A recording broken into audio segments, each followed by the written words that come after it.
पश्चिमी प्रदेश निर्माण मोर्चा को लेकर के प्रदेश में अलग मांग को लेकर के जो कार्यक्रम लगातार किए जा रहे हैं, आज एक ऐसा कार्यक्रम जो है ये धौलाना क्षेत्र में देखने के लिए मिला है। इस कार्यक्रम से दूर दराज से लोग पहुंचे हैं। मेरे साथ यहां पर पूर्व मंत्री डीपी यादव जी मौजूद हैं। उनसे मैं जानने की कोशिश करूंगा कि क्या कहना चाहेंगे आज के इस कार्यक्रम को लेकर के। जी डीपी यादव जी, देखिए, पश्चिमी उत्तर प्रदेश की मांग को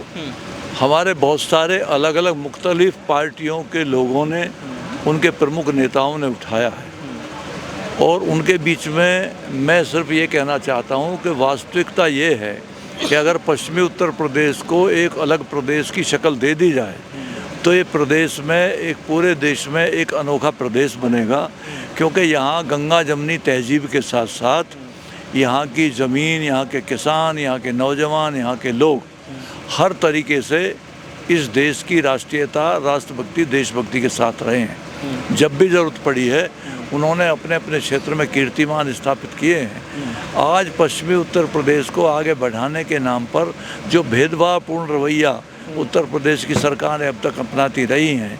तो उसको दूर करके इस प्रदेश के खास मुख्य लोगों को जोड़ करके इस विचारधारा को ताकत देने का काम हम लोग करते हैं कि पश्चिमी उत्तर प्रदेश के नवनिर्माण में सब लोग लग करके उस प्रदेश को पुख्ता तरीके से बनाने का काम करें और अपनी बात को, जो उनका संवैधानिक अधिकार है,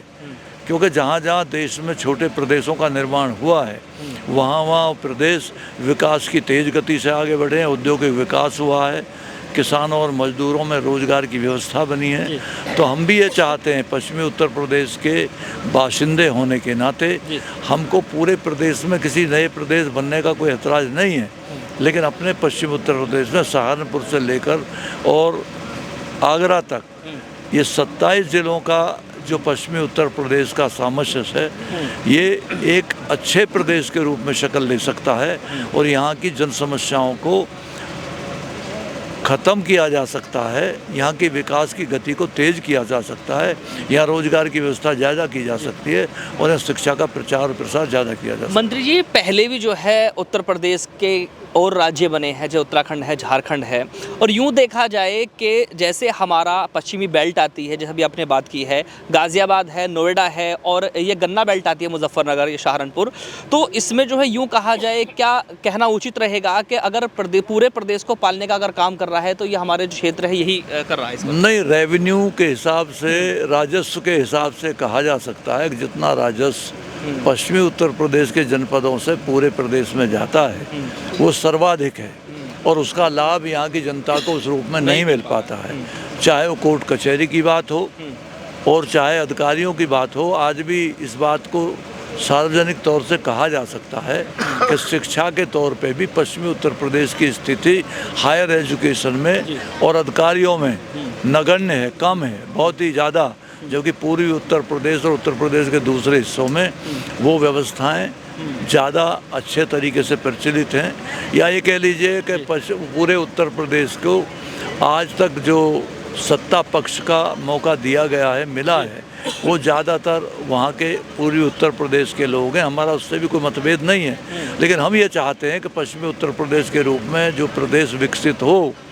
उसको बहुत अच्छे ढंग से इस देश में और इस प्रदेश में दर्जा मिले, वहाँ के नौजवानों को रोज़गार मिले, किसानों को खुशहाली में आने के लिए उन्नत फसल, उन्नत बीज, उन्नत खाद की व्यवस्था हो और पूरी तरीके से इस प्रदेश को एक अच्छे प्रदेश के रूप में जाना जाए। ये हमारी तमाम लोगों की मुहिम है। यहाँ विधानसभा और बात की जाए उच्च न्यायालय की, तो वो पश्चिमी प्रदेश में कहाँ होना चाहिए?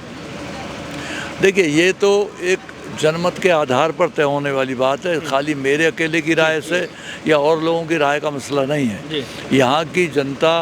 जहाँ उसके बीच जाने के बाद जो भी फाइनल सोच बनेगा, उसी तरीके से जनमत और लोकतंत्र